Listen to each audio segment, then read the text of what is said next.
আগের বছর তোমাদের সকলের সঙ্গে শেয়ার করেছি পদ্মের বীজ থেকে কি করে পদ্মের চারা তৈরি করবে, আর এবছর তোমাদের সঙ্গে শেয়ার করব পদ্মের টিউবার থেকে কি করে সুন্দর একটা পদ্ম গাছ তৈরি করবে। তো প্রথমেই এর জন্য আমাদের সুন্দর একটা হেলদি পদ্মের টিউবার বাছাই করে নিতে হবে।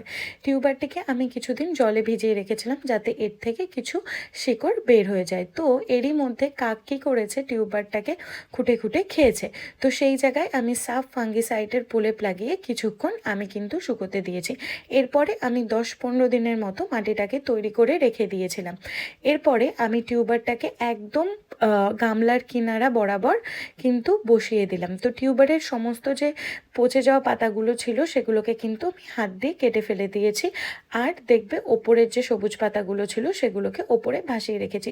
তোমাদের টিউবারে যদি শেকড় না আসে তোমরা টিউবারকে কিন্তু কিছুদিন জলে ভাসিয়ে রাখতে পারো।